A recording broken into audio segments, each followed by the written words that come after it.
सहनौ भुनक्तु सह वीर्यङ्करवावहै तेजस्विनावधीतमस्तु मा विद्विषावहै। ॐ शान्ति शान्ति।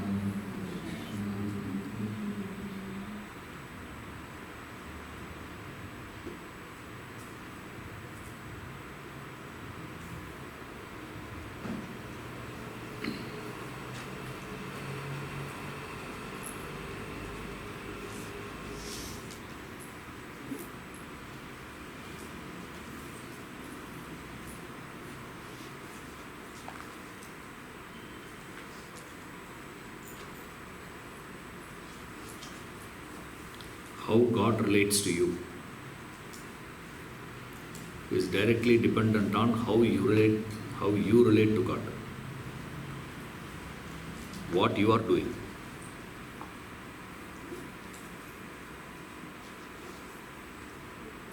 If you stand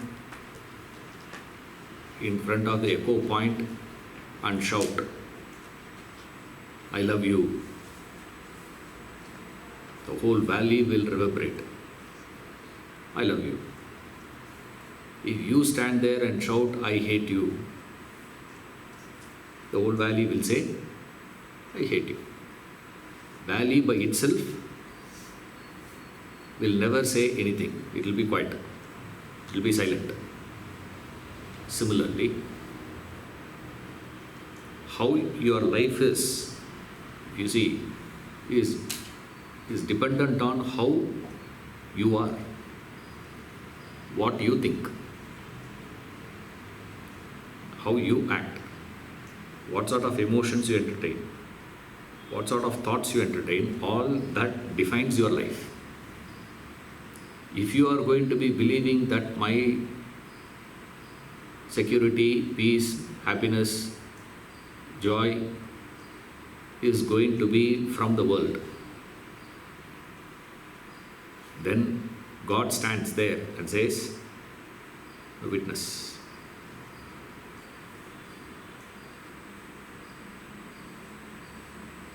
Okay, Bhagavatam says, a beautiful episode comes there.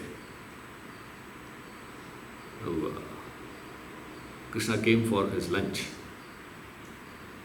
Rukmini, there's always a fight. Whose house he will go for lunch. See? He came that day to Rukmini's palace. So Krishna entered. And of course, immediately she has to, give water for him to wash his hands and legs and then, serve. And it's an elaborate one. And in our tradition, we don't start straight away. They have to serve all that. So slowly she is serving one by one. And he's saying, Hari, I am hungry. And he was about to finish all that, he was about to eat. Suddenly he sprung from his seat and started running. As though some, snake stung, bit him or something like that. Started running. Rukmini couldn't understand. And she also started running, obviously. Imagine suddenly I get up and start running. What you all will do? Same way. She also started running. And he went right up to the entrance, and quietly came back. Quietly came back and started eating. Rukmini got really confused. Said, what happened? Why you ran? Why you came back? What's going on? He said, no. There are people who had started, throwing stones at my devotee. So I ran to save him. Okay, did you? She said, no. By the time I could reach out, that fellow took a stone in his hand to throw back. I said, now I don't have a job. You come back. That's how God will be in your life. The moment you say that I am taking charge of my life, he doesn't say no. He doesn't resist. He doesn't curse you. He doesn't immediately say, how dare man, you take charge. I will curse you. Nothing of that sort. God will not curse. He is not going to curse you for why you did that. How can you eat the fruit of knowledge? The fruit of ignorance, if the fellow eats, you can curse them. Fruit of knowledge you eat. First of all, after making the garden, I don't understand that. You know the size of the garden, Eden garden?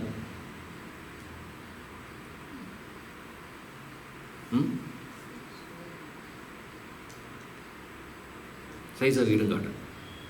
Not the ground, not Kolkata ground. Actual Eden garden. So many fruits and so many things.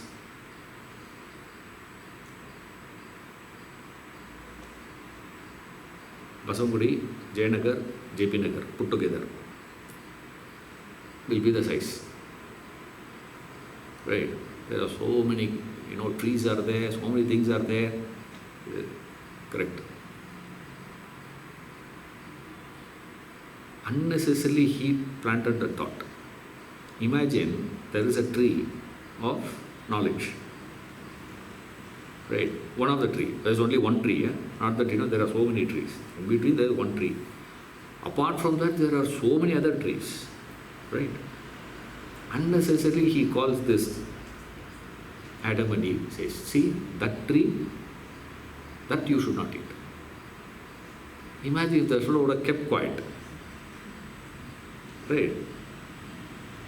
How many of you have reached to do the every house in Basangudi? Suresh Rao, you've been living here for the last about 40 years. Have you travelled to every house in the inside Basangudi? Street itself you wouldn't have gone. Oh, I am coming first time. Oh, there's a road here, is it? I didn't know. After living here for 45 years, the fellow says, I didn't know the road itself. Imagine those two left alone in the forest. So many other trees are there. They would have thought, maybe we don't know what sort of a tree is this. Because usually the tree of knowledge will not look nice. It will look ugly. Unnecessarily, they would have taken a chance. The probability of them, plucking the fruit and eating is 1 in maybe 10 million. Unnecessarily, he pointed out. If I were that God, I wouldn't have pointed out. I would have kept quiet. Anyway, I don't want them to eat. By chance, if they chose to eat, it is their mistake. For that, they have to suffer. Why I go and tell them? Keep quiet. Krishna is not like that. Krishna says, what I will do, sir, Padrishta. I'll just be a witness. Just an onlooker. So long as you are extroverted and mind is seeking pleasure, peace, happiness from the world, God will take a position in your life as a witness. He's just there. Don't think he's making note, this you are doing. That's not his job. For that we have another fellow. See, God will not do all those things. A witness is not the one who is just a sakshi. Exactly like how sun is just a witness. He doesn't participate. But then you think, God doesn't do anything. No, he doesn't do anything. He's just there. Then the moment you say that, sir, I am bored with this cycle of chasing. I am tired of it. I am sick of it. I am bugged, frustrated. Is there any way that I can get out? The moment you want to take a U-turn, the moment you want to look away from the world, you're not yet started looking at God still. Now, earlier you are just, your blinkers on. You're just functioning only with the world. What is this? My family, my business, my country, anything, my species. Suddenly environment conscious. Why? Started attacking you. Therefore environment conscious. If it is not attacking you,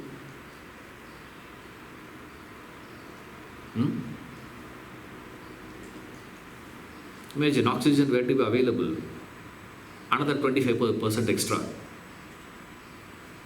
in the atmosphere. Will you be bothered? None of us will be bothered.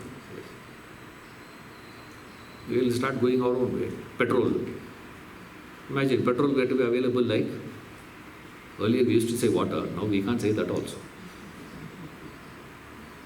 I don't know what to give as an example.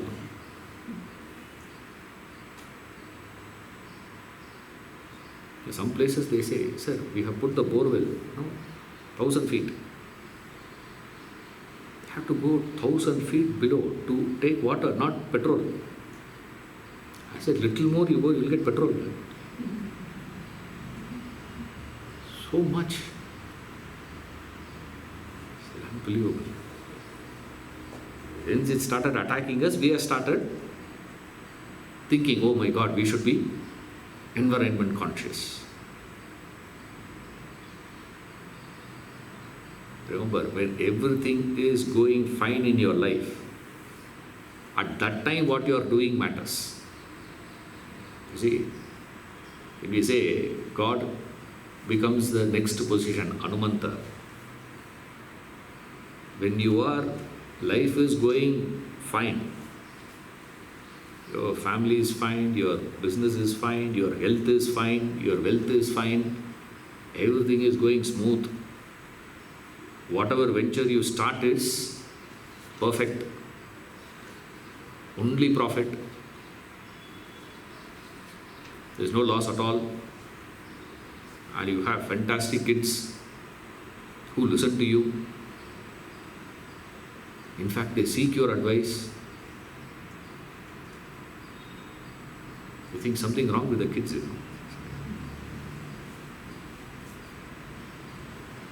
What a blessing to have brothers,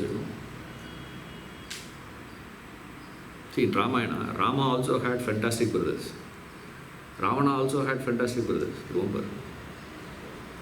It's not that Rama only had good, family. Rama had an extraordinary wife. Ravana also had an extraordinary wife. Rama's subjects were so affectionate towards Rama. Same way, Ravana's subjects also were affectionate towards Ravana. You name a quality Ravana had. Wealth, what Ayodhya had, Ravana had. Power, what he had. What this fellow has, this fellow has. This fellow has, this fellow, this fellow has, this fellow. Everything is there. But that is not the case when you come to Mahabharata. You see, what Pandavas had, Kaurava had, no. There's a clear distinction. See, when everything is fine, what you are going to do defines whether God is going to take a position of Upadrishta or something else. When you are ready to take that plunge, a risk, it's a very big risk, because when you are running behind the world gives you a delusive belief of guarantee. Right? It gives you a belief, a hope. Something is possible. I will give security to you. I will give you satisfaction. I will give you joy. I will give you. Perfect politician. Always in future tense. Never past tense. It's always future tense. See, world is like that. Goes on and on and on. You say that I am going to turn spiritual. Is there anything guaranteed? No promises. If anyone who promises, please understand, he is not spiritual. Because in spiritual field, no guru whatever will give any guarantee. You come and attend Vedanta class, everything will be resolved. No guarantee. You study Bhagavad Gita, everything will be all right. No guarantee. See, you come little closer, you say, nothing guaranteed. After realization, will it be everything fine, sir, in my life? Okay, after realization, what will happen? What will happen? You will understand who you are. Avladana. Yesterday night my wife was asking. Suddenly, at dinner, and I was sitting. Suddenly she came. Ma, after realizing, what will happen? I said, nothing will happen. Then why you are struggling so much?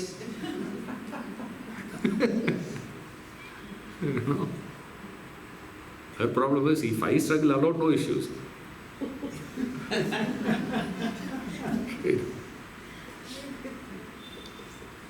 She also has to join. No, that's the problem. She's out of that. That's all. All that you will understand is what? Who you are. That's all. That's all. But without knowing who I am, my life is fine. No. Upadrishta. If you live like that, God says what? And stand as Upadrishta. Just an onlooker. Amazing position. It demands a tremendous courage to take a plunge, because your life is so comfortable. See, right now, when things are going fine, you see, when things are going fine in your life, everything is okay. Not that, there is no problem at all. Yeah, some pinpricks, it's all okay. It is not that, life and death situation. It is a problem, sir. Little problem is there. Fight with a neighbor, little issues. It's okay. At that time, how you have to understand how you are going to live defines the position God is going to take in your life. At that time, if you say that and stay complacent, very difficult, and demands a tremendous courage. At that point you say, no, I am ready to move away from this. Take a plunge. Simply plunge. Like Swamiji told me once. Simply take a plunge. It was a very important statement. Very casually he said. I had, so many things I was asking him. This is a guarantee, this is a guarantee. One thing I didn't ask him is, Swamiji, you are already old. Right? That's why Achiketa was a brilliant fellow.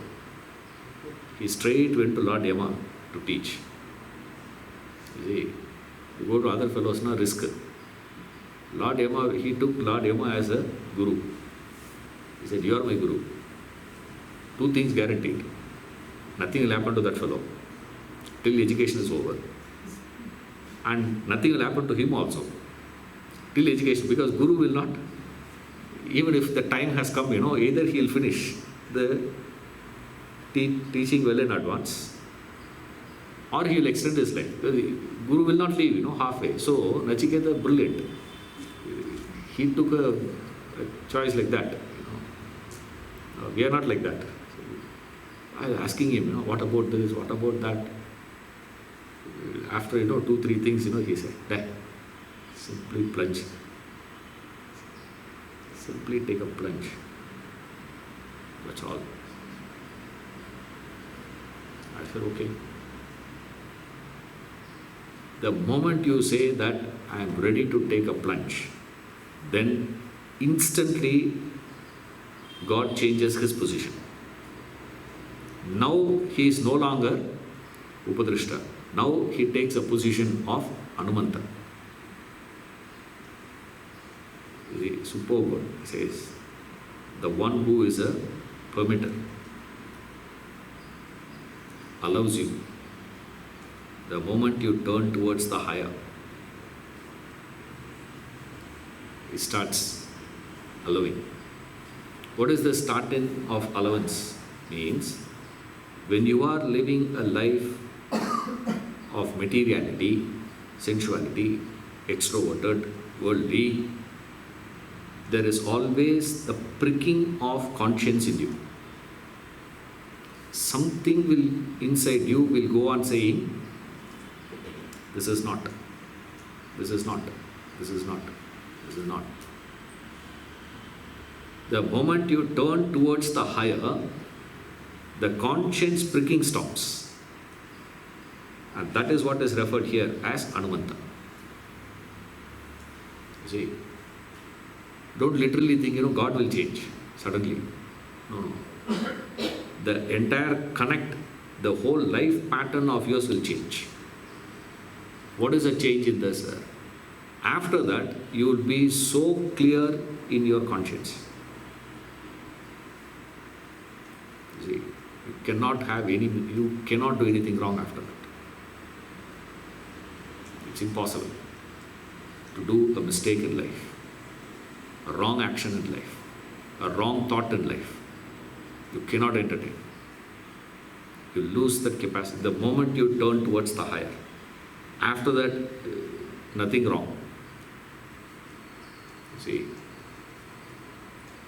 no conscience pricking. That's that Hanumanta state. Right? Yes. So this state, Hanumanta, is it moving towards the higher, or you're just moving away from lower? Yeah, when you move away from the lower, where you will move? No, in the sense, I don't know that there is anything else. Doesn't matter. But I know I'm miserable here. Is that the state? That is the cause. How long you will stay in that position? I don't want this. I don't want this. I don't want this. How long you can stay? I am not comfortable in this. Then automatically you will start searching for an alternative. The moment you start the search,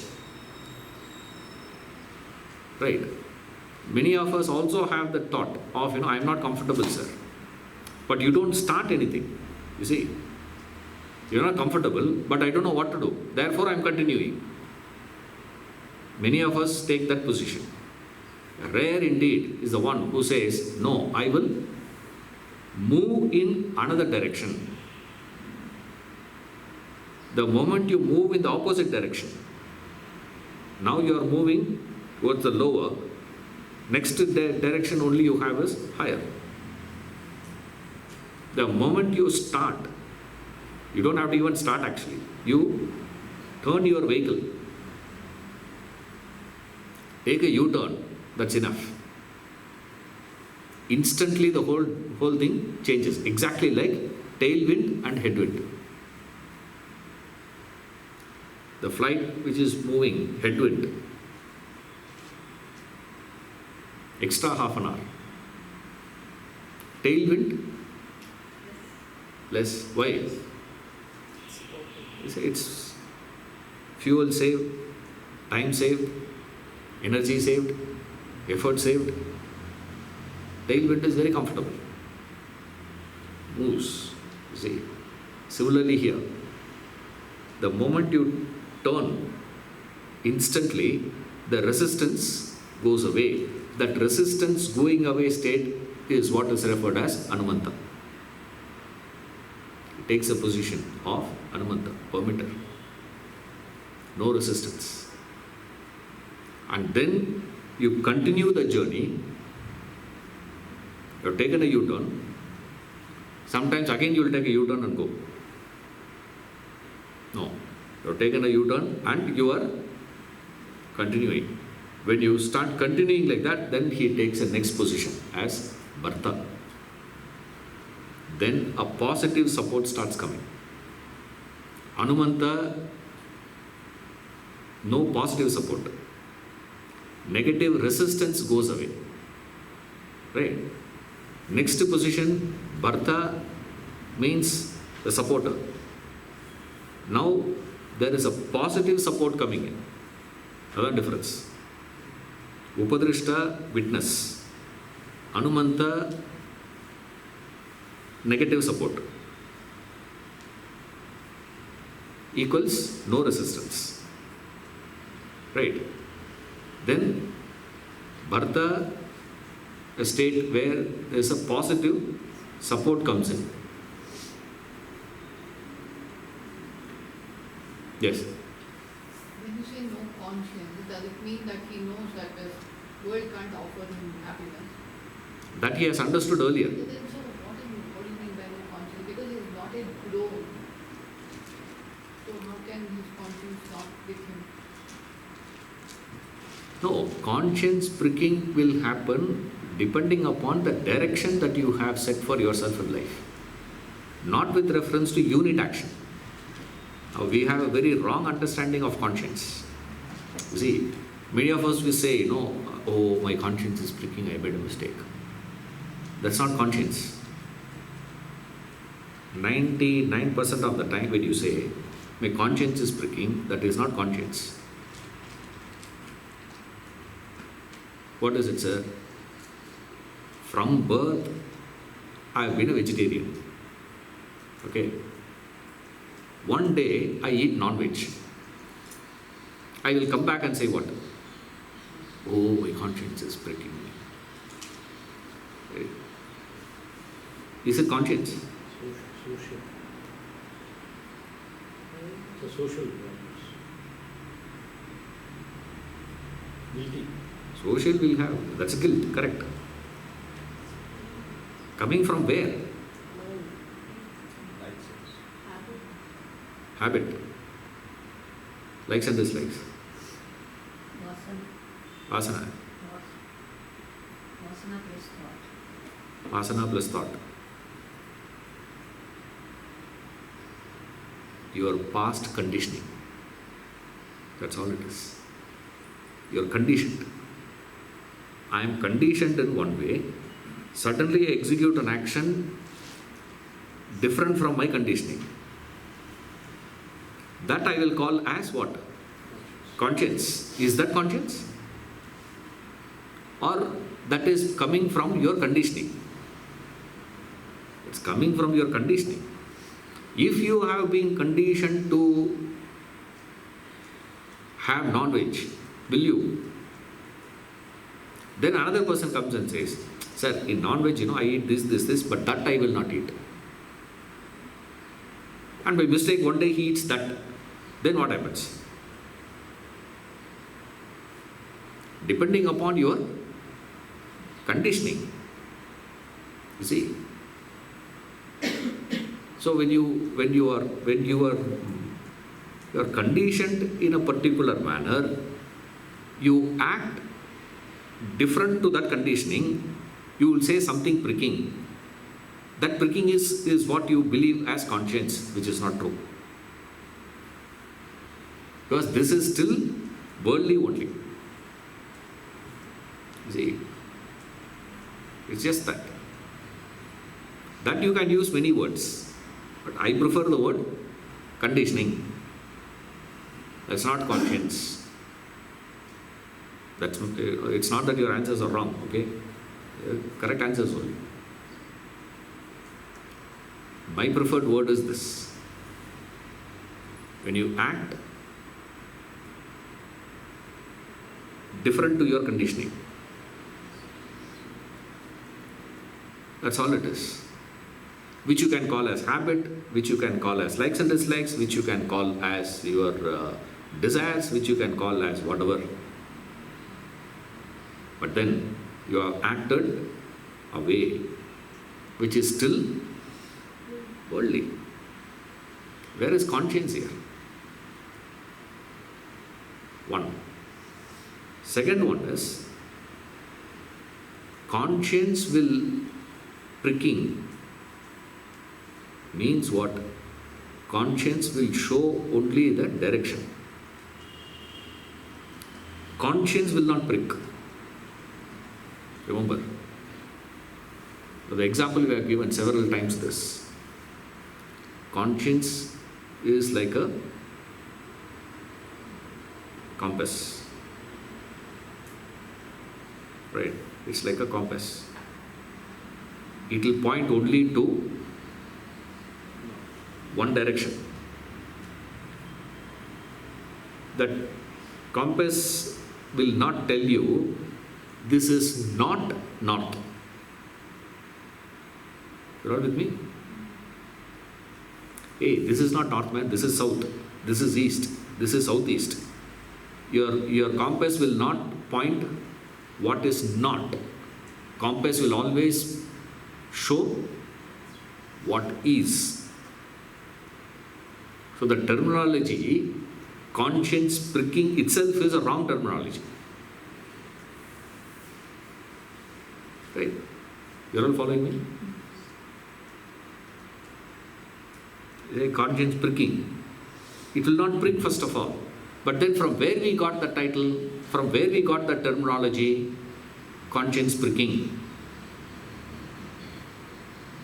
That's where second example you have to add. Two examples you have to add. Only then it will make sense. Otherwise it is incomplete. Because if you take conscience to only that pointing north, conscience says this is the right thing to be done. Conscience will never tell you this is wrong. What you have done is wrong. Conscience has no business to interfere and say what you did is wrong. Conscience will say this is the right thing to be done. That's why we have the example of the compass, showing only the north. It will show what is right. Conscience will never tell you what is wrong.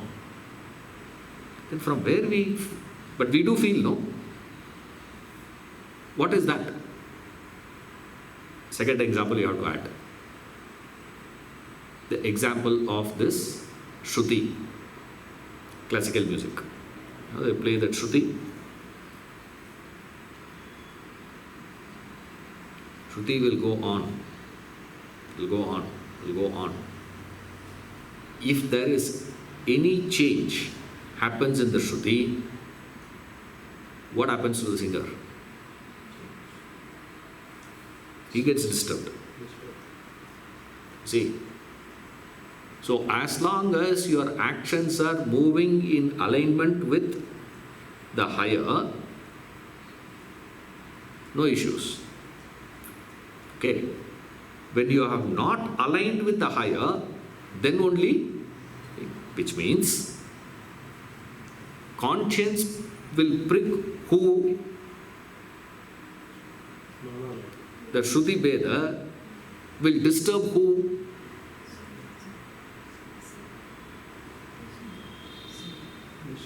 Who? To whom it will be, he will. The Shruti Veda will disturb. To whom? To the singer, correct? Musician. If I go and sit and sing, whatever the Shruti may go, I don't care. Right? I'll think that is a accompanist. I will not get disturbed. Like one day, I have that habit of, when they play singing, I am also singing. One of the, a good musician from Chennai, he was there in the car. Right, we were going for the lectures, some of the lectures, and, he was sitting in the car. And I was sitting in the front. So he was sitting in the back and I was sitting. I was singing along, And this guy couldn't sit behind, He came close. I don't sing so loud. So I was singing. So he came very close. That Shruti is different. This Shruti is different. I said, hey. I'm giving a performance or what? Who cares, I just sing, that's all it is. I don't even know. Shruti Veda will disturb the one who has attained Shruti Laya. You see, the one who's attuned to the Shruti alone will get disturbed when the disalignment happens. Conscience pricking will happen to who? The one who has aligned his life to conscience. If you have already started moving towards the north, right, then the compass is not going to turn. It will be stable. It will just keep showing. It will keep showing. It will keep doing. The moment you take a different route, then what will happen? Then only there is a disturbance. As long as you are moving, no disturbance. So conscience pricking will happen to who? Wait. Will happen only to the person who has already. Dharma Sankata will happen to whom?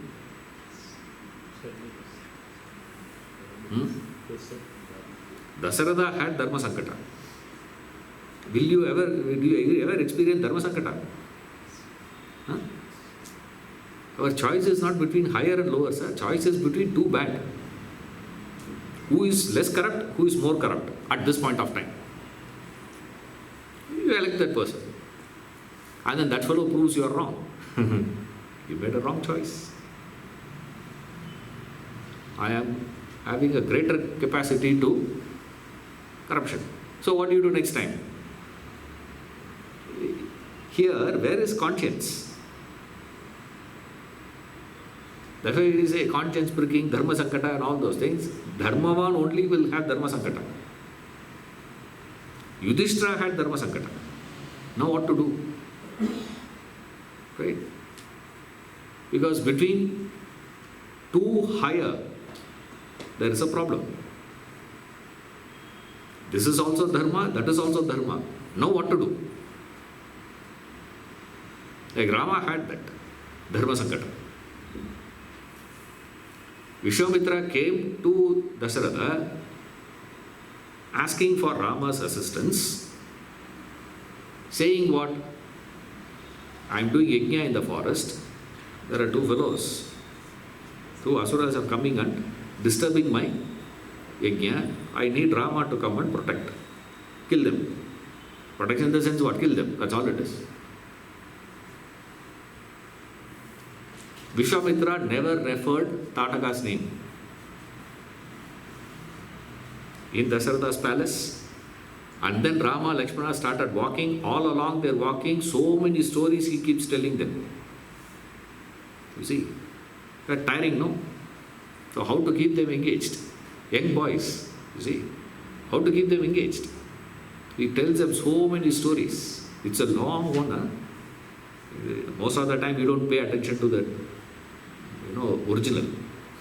When you read that, so many stories he goes on telling. Oh, what is this Ganga? What is this Yamuna? What is this river? What is that Kshetra? What about this Rishi? What happened here? What happened? So many stories he goes on. Not a reference to Tataka. Suddenly, this lady appears out of nowhere. And Vishwamitra says, and the instruction of the father to Rama is, follow him.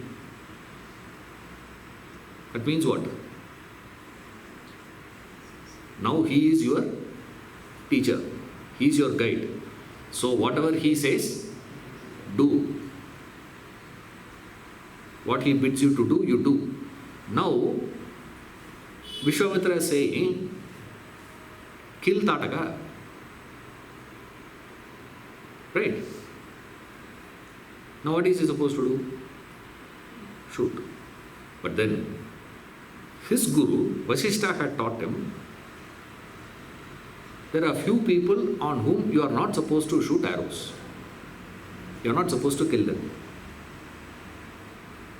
Dutas, women, elderly, teacher, those who are supposed to be in that Guru Sthana, there is a list. All those people you should not kill. What Guru had taught him, you should not do. Am I to follow that? Or am I to follow what the father says? Throughout Ramayana, you will find only dilemma, not between lower and higher. You see, between two higher. Both are correct. This is also correct, that is also correct. Now what you will do? That is also dharma, this is also dharma. Not which is convenient. You see, that is a time where conscience comes into picture. So long as you are having a choice of lower and higher, conscience will not come in. Between two lower, conscience will not come in. Where conscience comes in your life is the conscience pricking will come in your life.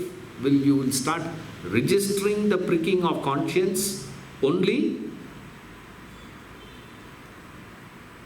if you are attuned to conscience.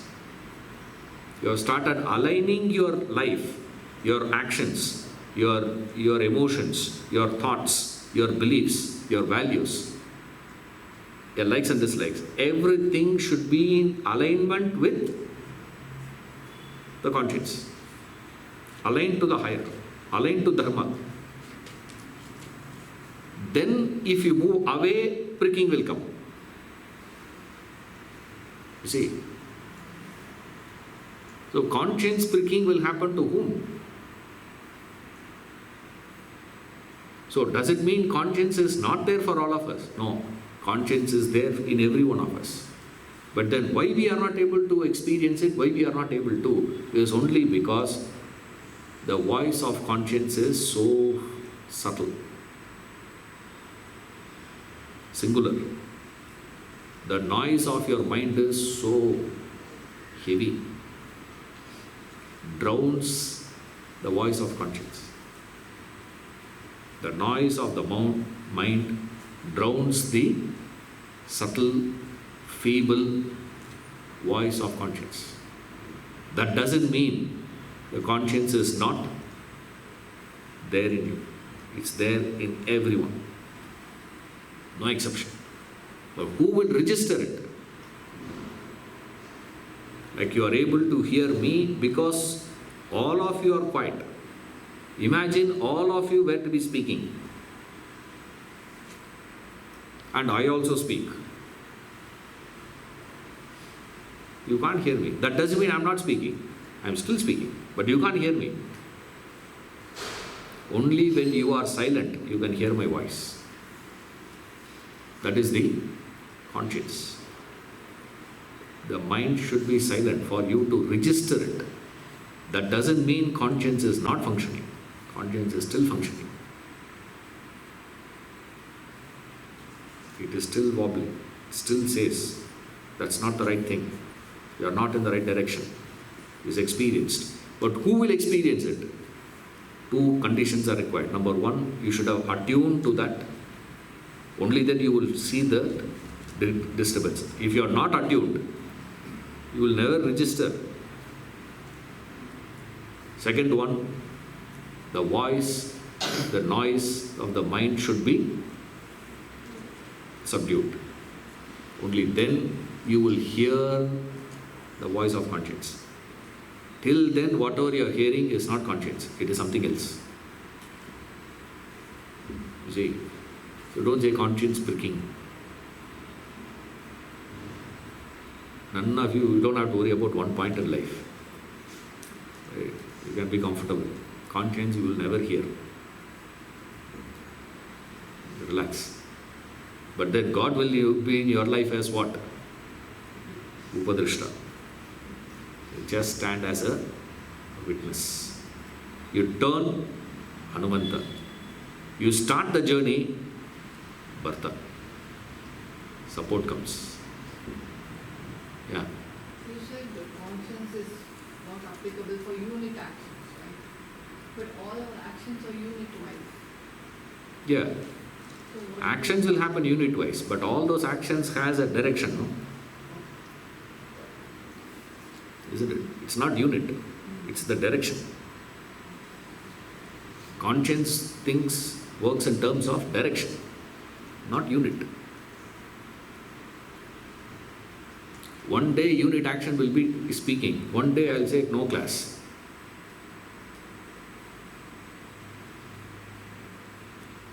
Contrary action, isn't it?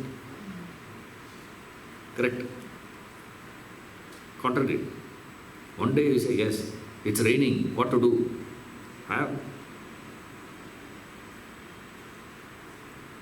Another day, it's raining, I'll say no class. Sir, but that day you said rain, you had class.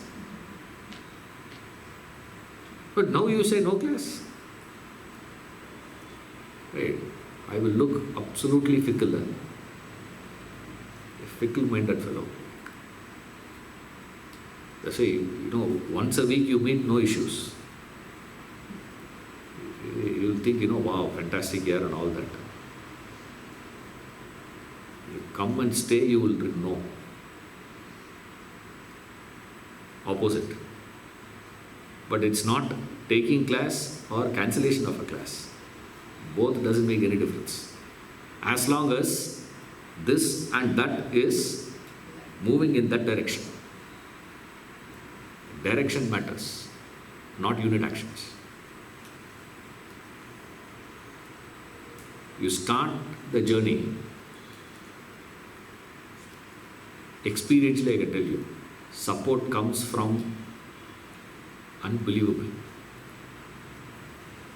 Somehow support comes. From where it comes, how it comes, what is needed for you gets supplied. Literally it comes. It's not a exaggeration. Literally you will get the support. What is needed. Why that support comes? Because the effort for growth is always painful. Remember, it is such a pain. That is why the spiritual places where people congregate, live and do the spiritual sadhana were called ashrama. See, ashram is a shrama, ashrama. Yes. Magnified. In Sanskrit, you put a, prefix it with a, its opposite. You prefix a word with a, it becomes magnified. Whatever comes later gets magnified. So, shrama, magnified is ashrama. Our fellows go for retreat to ashrama. Ashrama, how can you have a retreat? It doesn't go together, Very nice, sir. Ashrama. So nice. You go and sit there as a guest, it will be nice. In Vedanta Academy also you go. Stay there for 2-3 days. What a beautiful place, 1 week, 1 month you stay. You will think everyone inside is a Rakshasa or Rakshasis. outside people are far, far better, sir. That's a technique. When people have a problem, no, family problem and all that, we tell them, come and stay in the academy. Because when he goes back, he will think his kids and his wife and all of them were divine people. 1 week if he comes now, he will not think. 1 week he comes now, he will think, these people are so divine. And then he will say, I'm joining the ashram. I'm going to live there. He join. 1 month later, that fellow says what? That is much better. My wife is much better here. To these people, painful. Your effort is so painful. But then, you will never register the pain. That's why it is called ashram. It's amazing how that such a painful thing looks so effortless. Is because of the presence of the Guru. Remember, because of the presence of the Guru, that effort looks effortless. It looks so casual. It looks so innocuous. That's all, is it? That's it. Big deal. The whole thing gets diffused. Whole problem gets diffused. I've seen with many people. They say, before going, they take appointment and go. They come out. They say, nah, you told him. I forgot to ask him that problem. And they say, I want one more appointment. They say, no. You had your chance.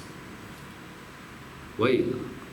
In the presence, your problem gets melted. It just disappears. You feel, what big problem is that? That's a Guru.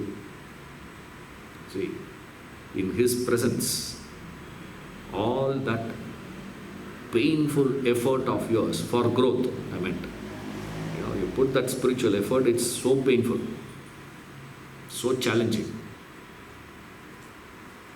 frustrating it is. Effortless it will look. That's called Bharta. See, the support comes. But the effort is still continuing. Because remember, growth can never happen in the areas of comfort. So long as you are in your comfort zone, what these people call as, you can never grow. Like they say, the one who has never failed in his life means he has never tried anything. You have never tried anything in your life. Therefore, you have never failed. You should try. That means you have to move away from your comfort zone. So you say, get out of this comfort zone. Attachment is very comfortable. Love is not easy. You have to move away from your comfort and start loving. Very painful. Such a painful effort when you are putting in, he comes and gives the support. In that support, your effort will start appearing painless, effortless. It looks so casual. Continue your journey, takes a position of Bhokta. Suddenly your life itself takes a different position. Comes a Bhokta. Means the enjoyer. You start enjoying everything in life. See, there is food you enjoy. There is no food you enjoy that also. It's unbelievable. Like we had one great, a saintly personality called Kribananda Warrior in Tamil. We had one. He is a great devotee of Muruga. During the Kandasashti, that 15 days, he will fast. Full 15 days. And after that Shashti, next day only he will have solid, food he will eat. Once he was staying in this, Tiruchendur, the place. He happened to be there. So he was staying in one of the, devotees' house as a host. He was hosting him. He was staying there, full Shashti. Brother was there, the puja was there, everything is going on. And next day he had to give a lecture. So he had to move. So he had to finish his puja quickly at his home, close the thing, and come to Chennai for lecture. And he has instructed these people, no, I don't have time for me to have breakfast. So I can't have. So what you do is, he called that fellow and asked him to prepare that, apple cut panni, pack panni. It packed. And the whole team came to drop him off in the station. They dropped him off in the station. Everything has happened. And the train started moving. He opens the box. Brilliant, fellow. He has kept all the skin. The fruit he has not kept. The fellow peeled off the apple and he kept only the skin. The servant, the cook. Fellow. When I was reading that episode, I stopped. Imagine, 15 days you have not eaten. Right? One full, no food. And you are this is the first one you are going to eat. And you are given that fellow specific instruction. Because, you can't eat the skin, man. So you peel that and keep it separate and pack this. This fellow has done exactly opposite. It's not like our Shatabdi and all that, those days. You will get this one, that one and all that. And they don't eat outside, not like us. Anything comes, we'll eat. They are not like that, they are so disciplined. So he can't eat also. So till the train reaches Chennai and he goes home, and he can't send a message also. Keep the food ready, I'm hungry. No message also.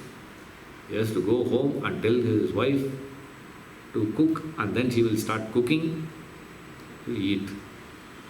How frustrating it would be. He didn't know what to do. He closed it. And the people next to him were asking. And he had a smile, it seems. He closed it, he had a smile. They said, what are you smiling about? He said, one meal I have asked the cook. I imagine what is the plight of my host. Every day he is giving instruction to that cook. What instruction he is giving, what that fellow is cooking, no clue. I am feeling so sorry for that fellow to have a fantastic cook like that. So casual. Such a complicated scenario is such a frustrating one, because hunger is the worst thing to have. All other things are easy to control. When you are hungry,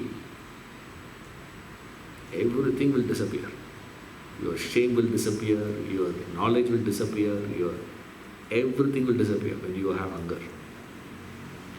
In that position, the fellow says, I imagine that fellow's plight. That's called enjoyer, bhokta. You don't get perturbed. There is a pleasure, you enjoy that. There is a pain, you enjoy that. See, a bhokta state. If you continue, that phase also you have to pass through. Then suddenly, if you see carefully, if you have seen the sequence, carefully. How the sequence is moving, you got to observe. Okay? Upadrishta, Anumanta, Bharta, Bhokta. Next position is Maheshwara. So it becomes a great Lord. Ishvara means Lord. Maheshwara means great Lord. Maha Ishvara. He is a great fellow. Like he says, no, I am the monarch of all that I survey. That's the stand it takes. Everything becomes commendable by you. You command it, you get it. Okay, once they say it happened in Vivekananda's life. You don't carry anything in the train because it wended off that. Once, they say, if I am hungry, food will come. What? Food will come means what? Okay, you should not ask anyone, okay? Let's see. One fellow challenged him. Okay. He's traveling. At that time, Vivekananda was not Vivekananda known, It's not like that. Before he going to Chicago, this is. Before he went up, you came back. Before that, he was traveling in India, struggling to collect some money, That was a condition, this fellow. He was moving. And the train stopped, the next station. He got down and he was walking up and down in the platform. Taking a walk like a lion, he was walking. The way they walk, it's like as though he is the owner of the entire railway station, like that he'll walk. He's walking up and down. Suddenly, one fellow brought a packet of food, started searching in every compartment. And he saw this man came, orange color robe. There's no one else in the orange color. There's the only one in the orange color that he gave it to him. I'm told I'm supposed to give this to you. He said, who are you? I don't know. Who and all, don't ask. My boss asked me to give it to you and come. Why he didn't come? He cannot travel. He's bedridden. Paralyzed. Paralyzed. So he cannot travel. So he had called his servant and said, no name. No name, nothing. He said, one fellow will be standing there. Give it to him. And the servant, didn't understand. Who is that? Why should I give? I don't know, sir. He told me that I am supposed to give this to you. Lunch is packed. And subsequently, these people went and asked that fellow, it seems. Who? I don't know. I'm sleeping. When I was sleeping, in my dream, a voice came and said, this fellow is hungry, standing there, go and give food to him. He will be all right.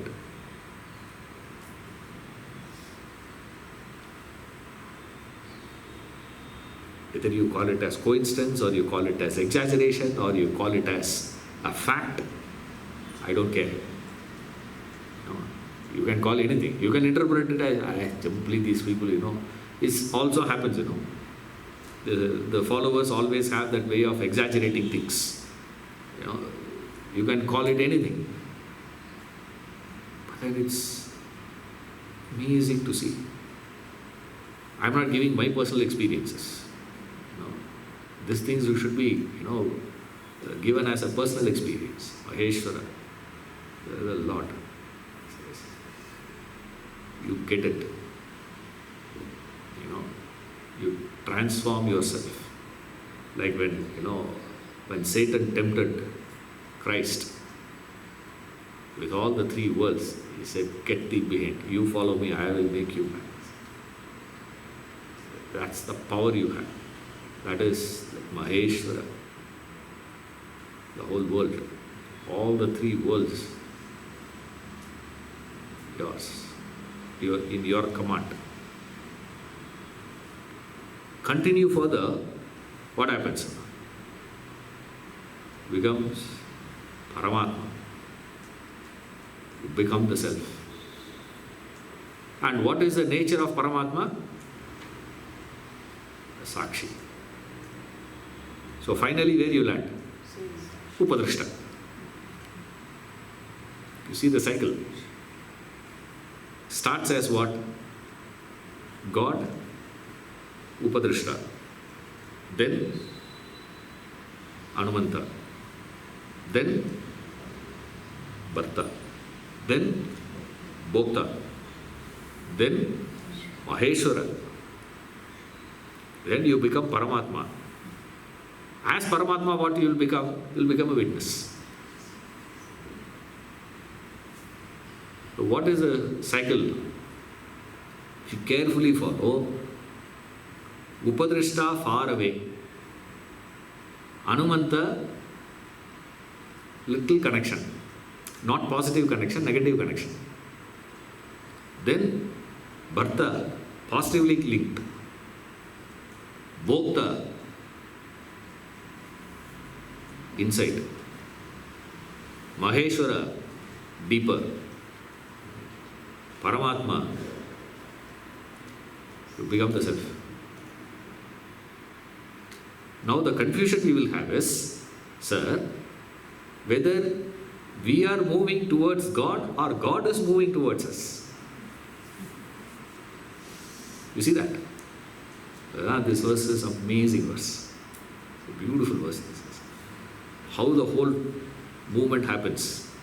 He says, Upadrishta, Anumanta, Bharta, Bhokta, Maheshwara, Paramatma. You should not write it in linear. You should write this in cycle. So, Upadrishta, Anumanta, it's like moving. It just moves. Paramatma, after Paramatma, where that Paramatma will be, sir? Upadrishta only. So, Paramatma is equal to Upadrishta. So, you are Upadrishta. Problem solved. Now, whether God is outside or inside now.